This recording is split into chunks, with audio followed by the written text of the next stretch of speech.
Hi, it's Lori Craig, and welcome to Hip Hop Thursday. Special thanks to Angela and her crew at Unity Stamp Company for asking me to share a project with you today. So it's back to school week here in Missouri, and I thought I would share with you a card that I made for both of my girls' teachers when they went back to school yesterday. I always like to send a little note to thank the teacher for her hard work and let her know we're looking forward to the year, and just appreciation, because I cannot even imagine how much time and effort goes into just getting ready to open the door the first day. So big thanks to all of our teachers out there. But I went back into my stash of Unity from June of 2009 and pulled out the set Pocket Full of. This was from the Kid of the Month Club. And in this case, it's Pocket Full of Posies. You can change out the sentiment to make it say what you want. But I thought it would be fun to show you a little technique with my Copic Markers and Blender solution to give that pocket a real denim texture and look to it. I'm starting with my pocket image stamped on white cardstock with rich cocoa memento ink.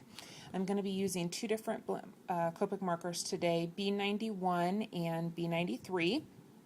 I'm going to start with B91, the lightest color, and I'm going to use the brush tip on my marker, and I'm just going to color the entire pocket using a small circular motion. And this is a good way to get even coverage and minimal lines on your image as you're coloring. Now, with something as big as this pocket, it's going to be very, very difficult to get streak-free or line-free coloring the very first pass, but you can go back over it a second time and really wipe away, so to speak, a lot of the colored lines or variation you get on the pocket. Just always trying to keep the edges of the ink moist while you're working. So I'm giving that two quick coats over. I could go over it again if I wanted to, but I'm going to add dimension with the darker shaded marker B93. So I'm going to leave it, I'm just going to settle on it looking as it is right now. I'm going to come in with the brush tip of the B93. And a lot of times when you watch people layer on color, or sometimes in classes, when they come to that second color and you ask them to layer on the darker color for depth, you'll either have them coming back over with the same brush circular stroke, or sometimes you'll see them, just use a plain stroke where maybe they're doing some outlining work. And the problem is that you get intense color both where you first put the marker to the paper and right before you pick the marker up. And I'm going to use what's called the feathering technique to just feather marker shading into the corners of this pocket. So instead of, this ending up with a rectangular shape or intense boldness of the circular motion, I'm going to make a stroke that's almost like a triangle at the end. So I've got where my pen touches the paper and then it just lifts up and fades to white.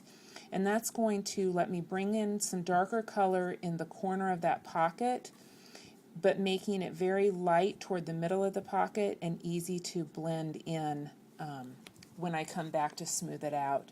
So I'm just going to flick that color on there and then come back with my B91, which was my lightest color of blue that I started with, and go right over that again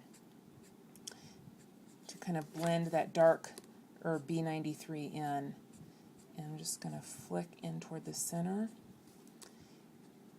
And I'm not going to worry too much if I still have some streakiness, because the last technique I do on this piece of cardstock with the pocket is going to take away any of those lines that are left.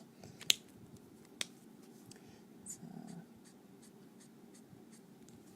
you can see how this will kind of let you blend this color in without a real defining line of color. So I've got that colored in. I'm going to take a piece of denim and just cut it off the leg of a pair of jeans that had holes in the knees. Probably the only mom in America that has those, I'm sure. But if you have trouble finding any denim, you can use any piece of scrap fabric, but I like denim when I'm working on denim projects. So I've got that coated in blender solution, and I'm going to lay it down flat. I'm going to take my pocket, flip it upside down, and I'm just going to lightly tap it into the fabric. And what I'm going to end up with is a pocket that's kind of faded in some places, may look a little acid washed, but has real texture of a piece of denim. Stick that back on to my pre-prepped card base, and there I have got a pocket full of posies. So I hope you enjoyed that technique. I hope you have fun today and enjoy hip hop. Lots of fun in store as usual. Thanks again, and we'll see you next time.